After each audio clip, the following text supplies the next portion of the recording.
Hello, welcome again. We are covering the subject Thermodynamic for Civil Service in IFS and various gate exams.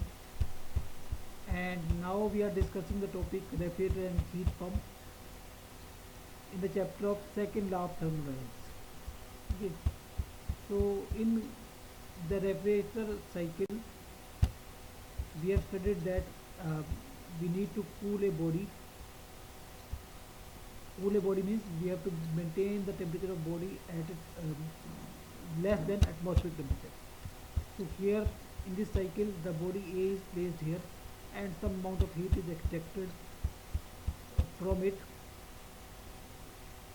and delivered to the refrigerant, and then refrigerant is supplied to compressor and it gets compressed, and if temperature and pressure rises, and then it flows to condenser, and then in condenser its heat is taken by the atmosphere, and then it flows to the expander where its pressure and temperature gets lower than this body, and then the cycle repeats.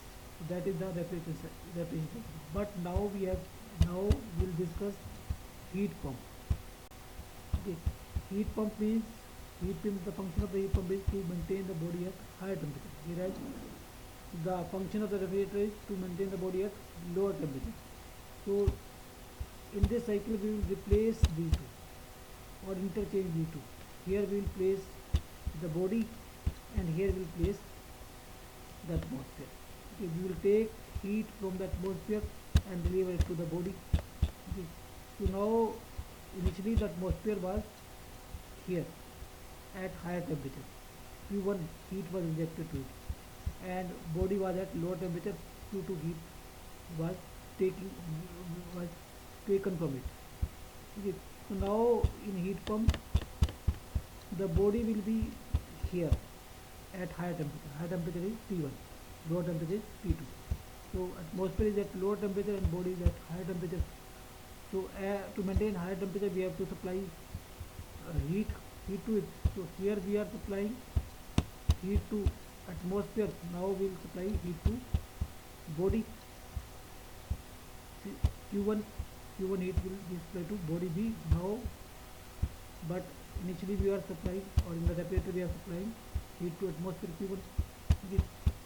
And from where this heat will come out? This heat will come out from atmosphere. So we'll take heat from atmosphere. So here we are taking heat from body. Okay. So now we'll take heat from atmosphere and supply it to body, which is to be maintained at high temperature. Rest of the cycle is same. Work will be taken by the compressor and work will be delivered by the expander. So here here now the atmosphere is there. So from atmosphere we will take heat and the refrigerant will get evaporated, and then it will flow through compressor, and then it flow to condenser and supply heat to body B, which is to be maintained at higher temperature, and then it flow to expander. Okay. So this is the cycle of heat pump. So I will read this out. A heat pump is a device which operating in a cycle maintains a body, say B, at a temperature higher than that the temperature of surrounding. Okay. By virtue of temperature difference, there will be heat leakage Q1 from the body to the surrounding. So this body is maintained at higher temperature, that is T1. So some heat will leak, as in this case some heat was coming into the body from atmosphere. So in this case some heat will leak from the body B to the atmosphere. So that much of heat has to be supplied. Okay. So by virtue of temperature difference, there will be heat leakage Q1 from the body to the surrounding.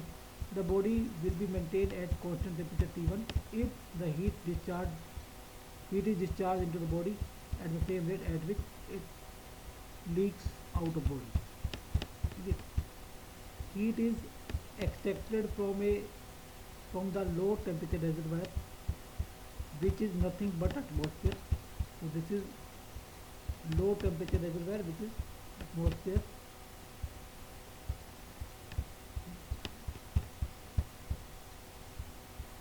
and discharge into high temperature body B with the expenditure of work W.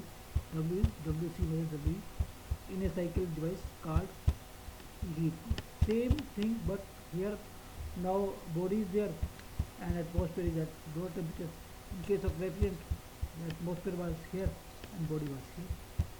The working fluid operates in a cycle flowing through evaporator E1, compressor C1, condenser C2 and expander E2, similar to refrigerator, but tension is focused. Now tension is focused to this body B. Yes. So in this body the heat Q1 is being supplied and work is done. So here Q1 and W are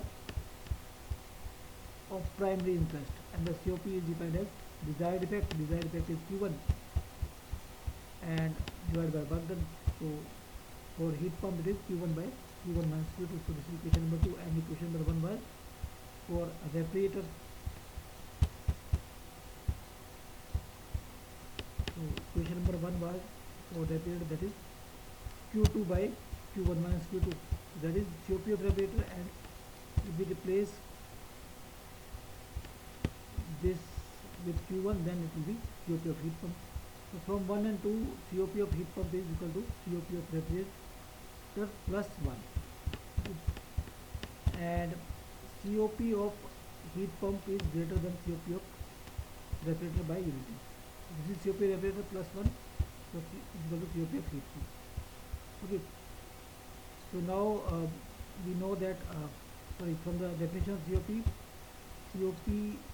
Q1 is equal to COP heat pump into W, or COP refrigerator plus 1 into W. So Q1 will be always greater than 1, so greater than W.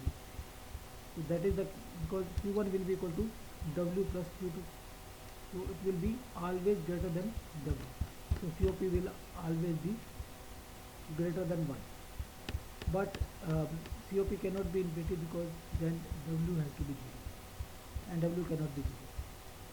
So for heat to flow from cooler to hotter body, W cannot be 0, and the COP both for refrigerator and heat pump cannot be infinite. So this is your refrigerator and heat pump.